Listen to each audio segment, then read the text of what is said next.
Dakaro ralio transliacijas pristato Tauras. Vyrų gira pelnytai.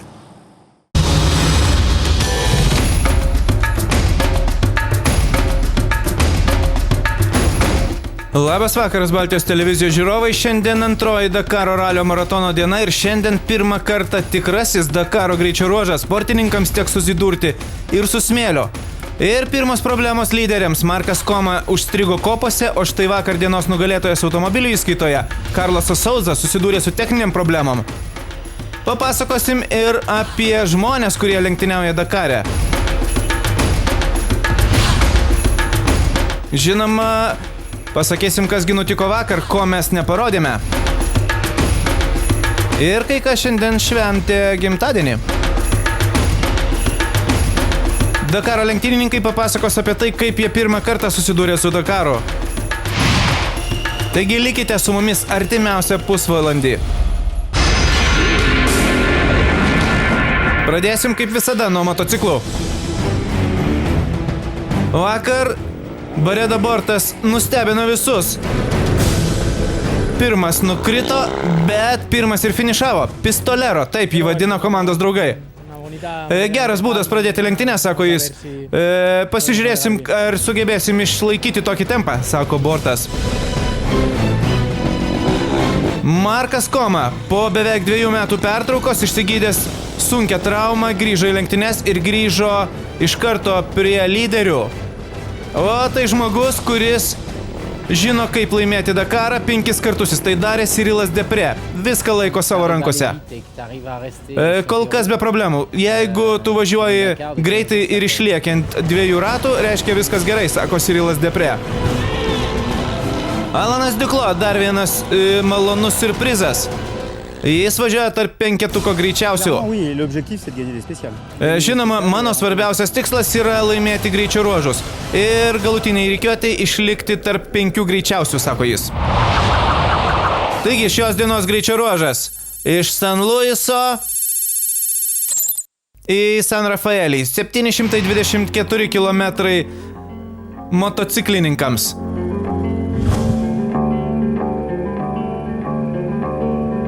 Ir anksti pradėjo lenktynės motociklininkai vos išaušus saulei. Šiandien greičio ruožas tęsiasi ne tik keliu.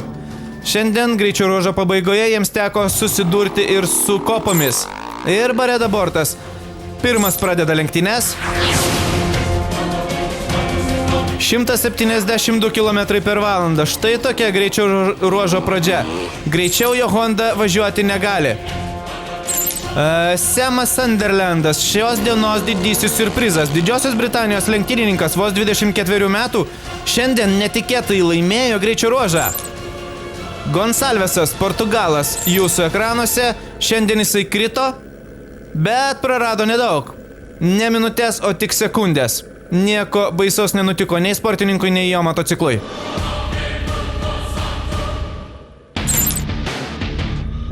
Markas Koma šiandien atsargus, bet pakankamai greitas. Francesco Lopesas. Tai dar vienas žmogus, kuris šiandien parodė, ką gali. Šiandien jis lenkė vieną po kito lenktynininkus, savo priešininkus ir į finišą atvažiavo antras. Australas Grefemas šiandien taip pat stebino. Iki greičio ruožo vidurio jis važiavo tarp lyderių trejeto, tačiau finišavo 6 vietoje. Ir štai kas sutrukdė kai kuriems. Tai yra pirmas kopas šių metų Dakare.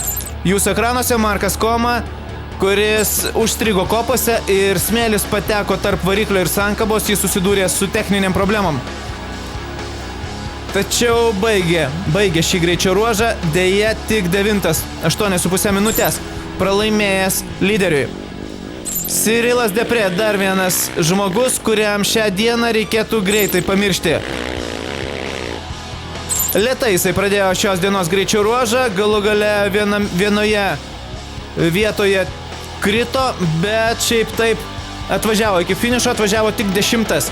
Beveik 9 minutės pralaimėjęs šio greičio ruožo nugalėtojui.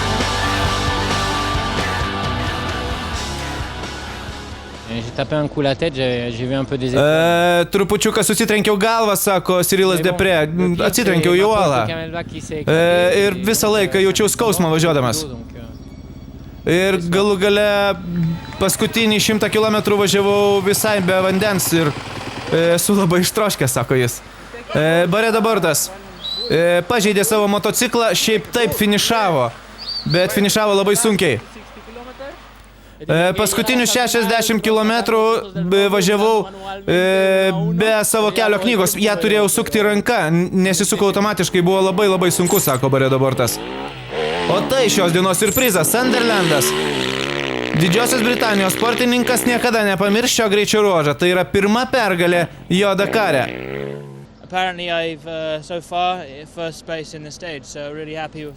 Kol kas aš esu labai patenkintas tokiu savo pasirodymu, mano pirmas Dakaras ir pirma pergalė, sako jis. Taigi, Sunderlandas šiandien laimėjo ir bendroje įskaitoje viskas smarkiai keičiasi. Bareda Bordas tiesa išlieka lyderiu, Lopesas antras, Sunderlandas kyla į trečią vietą, Duclos ketvirtas, Koma penktas, o Cyrilas Depré tik 8 bendroje įskaitoje.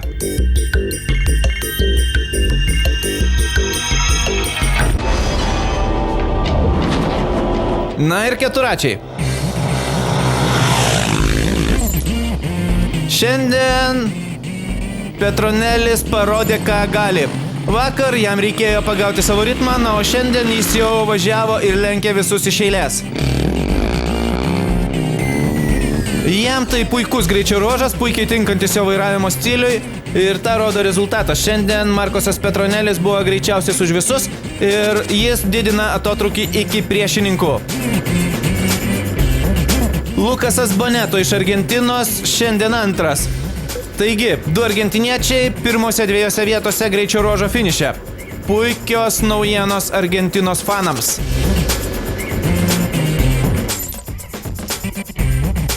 Mūsų kaimynas Lenkas Rafalas Sonikas šiandien trečias. 6 minutės jisai bendroje įskaitoje atsilieka nuo Markoso Petronelio. O tai Ignacio Casale. Casale vakar laimėjo, tačiau šiandien prarado daug laiko. Prarado net 9 minutės, nukrito į 4 vietą bendroje įskaitoje.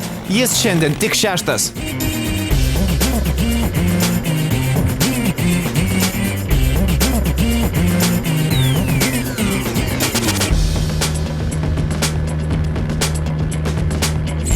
Ir tai leidžia į lyderių rikiuotę įsimaišyti naujiems veidams. Urugvajietis Lafuente šiandien yra 5. Jis kyla į 6 poziciją bendroje įskaitoje.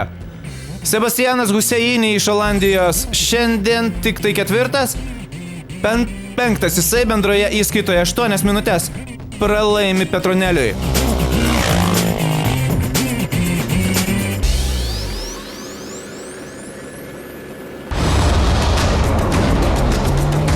Na ir ką mes pamatysim netrukus? Netrukus, žinoma, papasakosim apie automobilius. Ir Karlosui Sauzai šiandien labai nesisekė.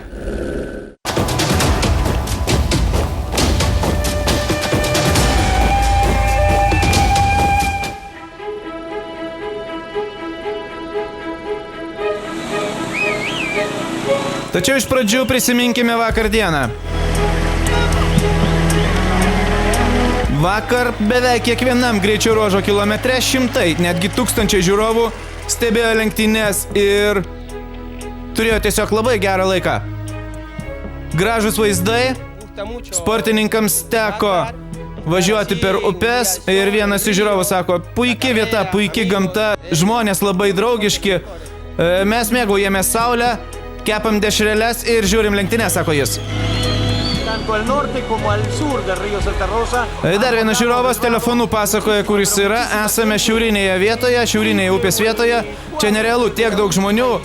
Mes maudomės ir stebim lenktynes.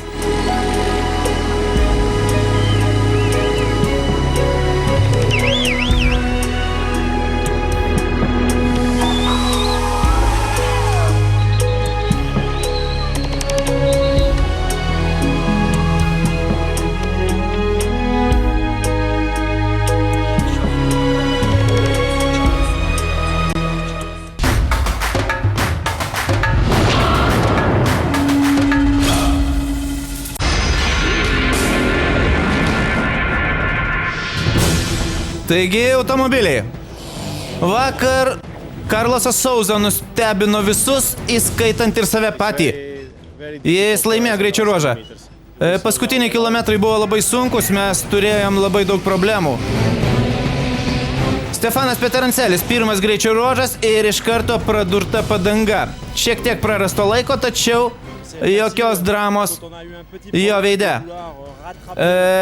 Visai neblogai, kai yra mažos problemos. Svarbiausia, kad jos nedidelės. Ir svarbiausia, kad mes pasiekėm finišą, sako Stefanas Peterancelis. O Nani Romai teko susidurti su sunkumais, nes Carlosas Sainzas paskutinius 60 km važiavo priešais jį ir neleido lenkti. Ir Nani Romai teko aiškinti su Carlosu Sainzu. Turėjom jam pasakyti, kas yra kas, sako Nani Roma.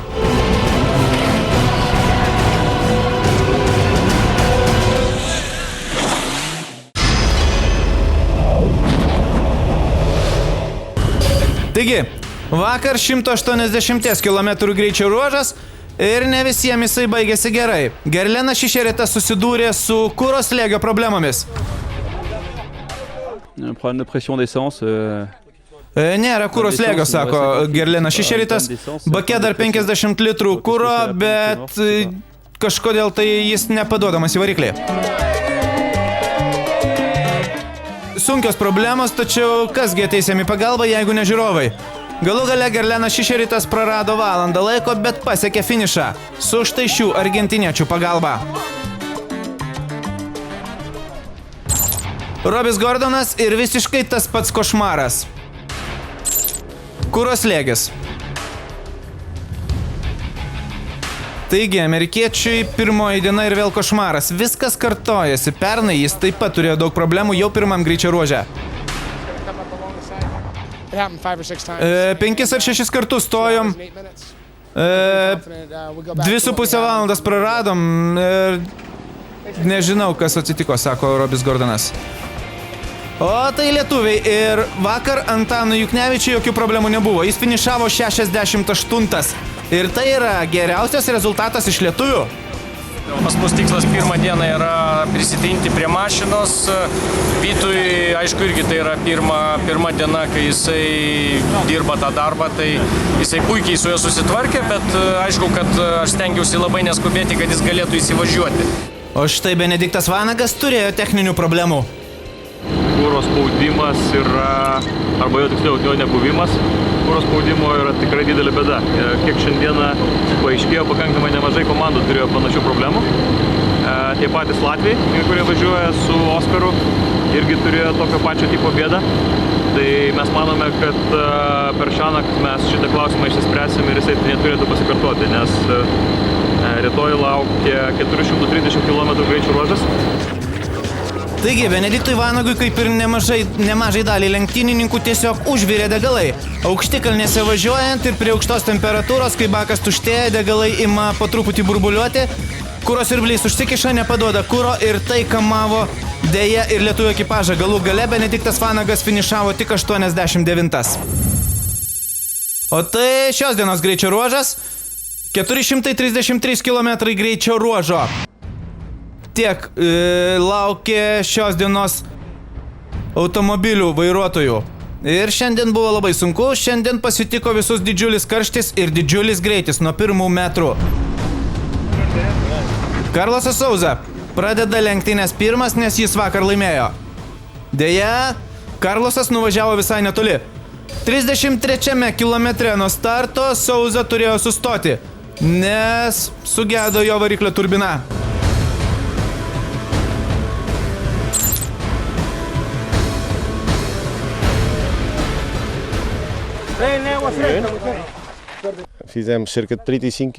Sugedo turbina, tepalas bėga iš variklio ir nežinau, ką mes dabar darysim, sako Carlosas Souza. Dabar mes sprendžiam, ką daryti. Ar bandyti važiuoti ir rizikuoti, kad visai sulūžtų variklis, ar gauti maksimalią laiko baudą ir laukti sunkvežimio, kol jis partems mus į finišą, nes ilgas labai kelias laukia. Nežinau, ką darysim, kol kas sprendžiam, ką daryti. Štai tai, pirmas greičio ruožas šlovė, antras greičio ruožas visiška neviltis. Nani Roma šiandien skrenda taip pat kaip ir visi miniai, bet už vieną posūkio Nani Roma susitiko su Naseru Al-Attija vienas priešais kitą. kur važiuot, Nani Roma galų gale apsisuko ir pasisuko paskui Naserą. Naserui nelabai sekėsi šiandien, jis net 3 kartus pramušė padangą ir prarado nemažai laiko.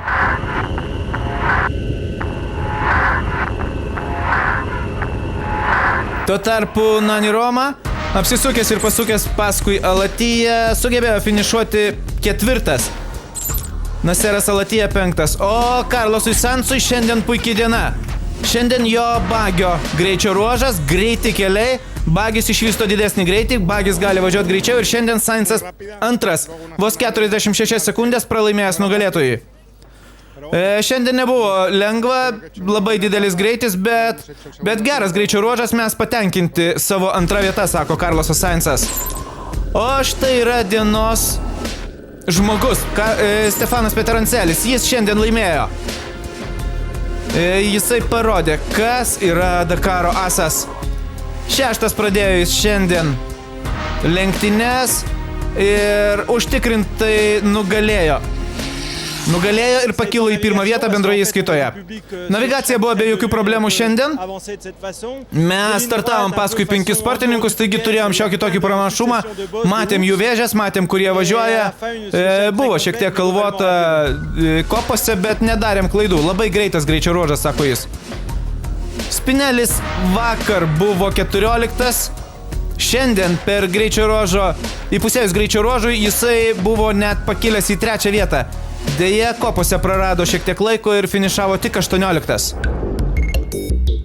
Taigi, Peterancelis 1 jis ir bendroje įskaitoje. Na, o lietuviai šiuo momentu dar važiuoja, jie dar nefinišavo, taigi negalim pasakyti nei kaip sekasi Benediktui Vanagui, nei kaip sekasi Antanui Juknevičiui. Tikėkime, kad jiems bus viskas tvarkoje.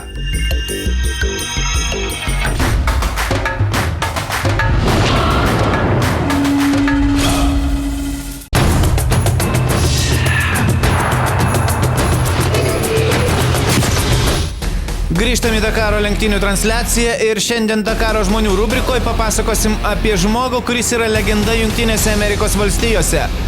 Balistiškas tokią pravardę jis turi, tai yra BJ Baldwinas. Jungtinių Amerikos valstijų legenda. 2 kartus laimėjęs legendinės Baja 1000 lenktynės, mėgstantis azartišką sportą ir mėgstantis azartišką kazino. Po 5 metų pertraukos jis grįžta į Dakarą. Čia labai sunku, sako BJ Baldwinas. Aš 2 kartus esu laimėjęs Baja 1000 lenktynės Amerikoje, bet ten gruntas daug tvirtesnis, o čia daug sunkiau. Aš manau, kad čia sunkiausias lenktynės, kokias aš esu važiavęs, sako BJ Baldwinas. 2009 metais jis dalyvavo pirmosios savo Dakaro lenktynėse. Baja paviršius žemės yra daug tvirtesnis ir ten yra lengviau važiuoti. 1 dieną Dakare 2009 metais aplenkiau gal 43 automobilius, 2 dieną gal 7 automobilius, bet turėjau pasitraukti iš lenktynių po avarijos, sako BJ Baldwinas. Šiais metais jis važiuoja su bagiu ir dabar jo didžiausias tikslas yra nugalėti Gordoną. Žinau, kad galiu laimėti Dakarą, sako BJ Baldwinas. Žinau, kad lenktyniauju su geriausiais lenktynininkais pasaulyje, bet aš galiu parodyti, kam esu pasirengęs. Galiu laimėti, gal ne šiemet, gal ne kitais metais, bet tikrai turiu tokią galimybę. Ir padarysiu viską, ką galiu geriausio. Na, šiais metais jo svarbiausias tikslas yra nugalėti savo tautietį Robby Gordoną. Nesvarbu, kiek pozicijų, svarbu, kad būtų aukščiau už Robby.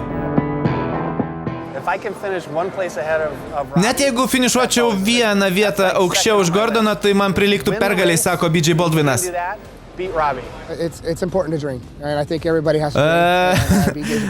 Gera taip svajoti, sako Robbys Gordonas. Labai svarbu turėti savo svajonę, sako jis.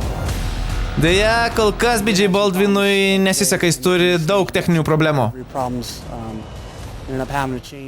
Kuro siurblys neturi slėgio, taigi šį sportininką kamuoja ta pati problema kaip ir Benediktą Vanagą.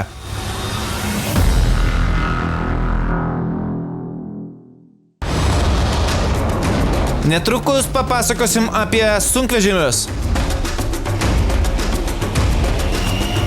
Tačiau iš pradžių naujienos.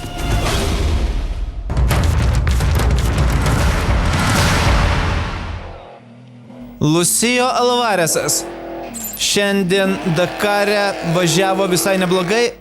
Prieš 2 metus jisai finišavo 5, pernai jisai buvo 10 ir šiandien jis yra pilnas vilčių. Deja, jo komandos draugas Kristianas Viseris sudaužė priekinę automobilio pakabą ir vakar baigė lenktynės tik 141. Dar vienas nesėkmingas startas yra Etienui Smulevičiui su Proto MD prototipu. Jam tai 21 išėlės Dakaras, bet jį kankina techninės problemos. Nėra vairo stiprintuvo, sako jis. Gal gali paskolinti vairo stiprintuvo skysčio? Etienai, ar tau viskas gerai? Na ir galų galiai jisai susitvarkė automobilį ir šiaip taip finišavo. Finišavo tik 132. Eugenijui Favrui iš Argentinos taip pat fantastiškai nepasisekė jau pirmam greičio ruože. Sugedo jo keturratis. Galų gale argentinietis finišavo tik 40. Tai yra paskutinis tarp keturračių. 1,5 valandos pralaimėjęs Markusui Petroneliui.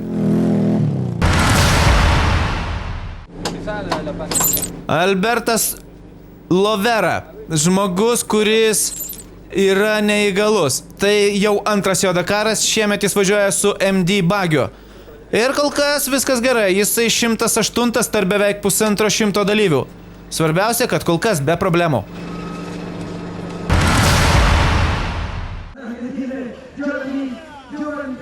Le Mano 24 valandų nugalėtojas, buvęs Formulės 1 pilotas Janas Lamersas taip pat važiuoja Dakare, važiuoja sunkvežimiu jau antrą kartą. Man labai patinka lenktynės, bet Dakaras patinka ypatingai, čia nereali atmosfera, sako jis. Svarbiausia jam finišuoti šį Dakarą. Na ir šiandien caro Vladimiro Čiagino gimtadienis. Šiandien jis švenčia 44 gimtadienį ir dovanų gavo rankų darbo šalmą su savo atvaizdu. 7 kartus nugalėjęs Dakare sunkvežimių įskaitoje. Jisai baigė savo lenktynes ir dabar jisai komandos vadovas.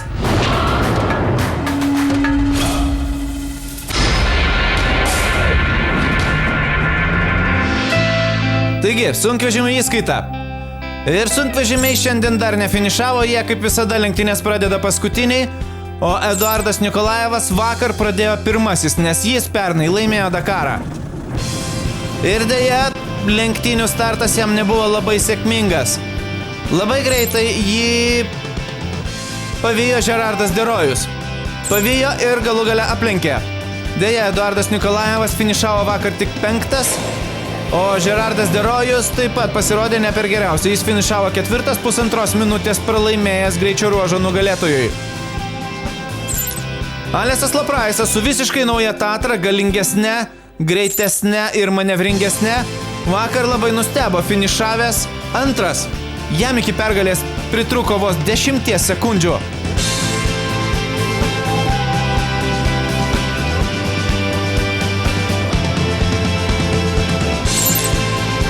Marcelis Van Vlytas yra greičiausias iš skrajojančių Olandų. Su MAN sunkvežimiu jisai vakar buvo 3. Ir pralaimėjo vos 21 sekundę greičio ruožo nugalėtojui. O štai nugalėjo nedidelis netikėtumas.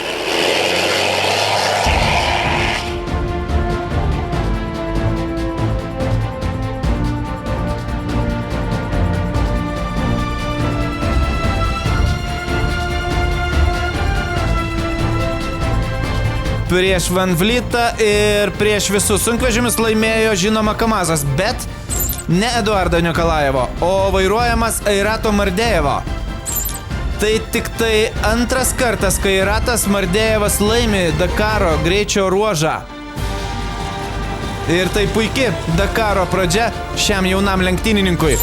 Priminsiu, Airatas Mardejevas yra kito Mardejevo sūnus ir jie abu vairuoja Kamazus. Peteris Vensluisas, Olandas sudaužė savo priekinį stiklą, o tai Stevenas Rocertas, belgas su Manu, kuris pabuvojo net griovyje.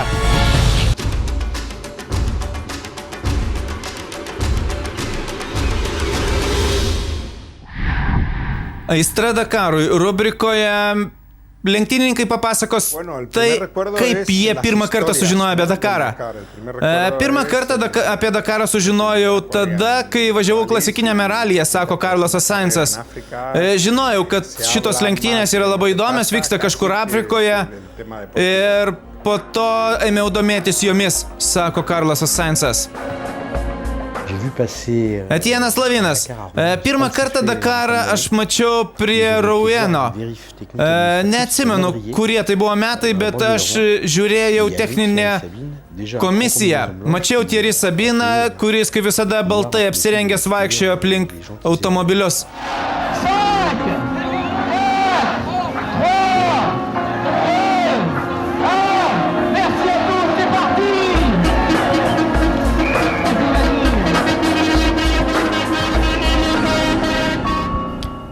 Naseras Alatyje. Man tada buvo 16 metų. Aš žiūrėjau per televiziją lenktynių transliaciją ir atsimenu, kaip tėtis man sakė, aš tikiuosi, kad vieną dieną tu dalyvausi šiuose lenktynėse. I hope to see you one day in this race.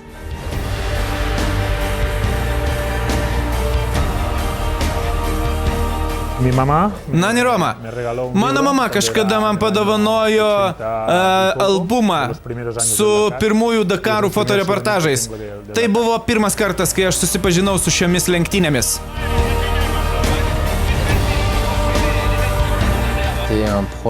Cyrilas Depre.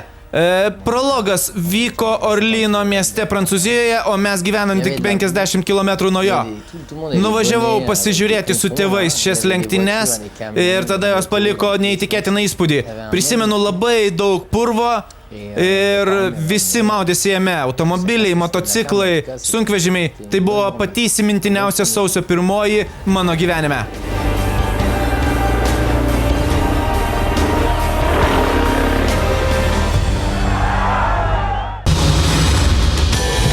Ir kasgi mūsų laukia rytoj? Rytoj skirtingos trasos lenktynininkams teks pervažiuoti iš San Rafaelio į San Juaną. Motociklininkams 373 km greičio ruožo, o lengviesiam automobiliam ir sunkvežimiam 245.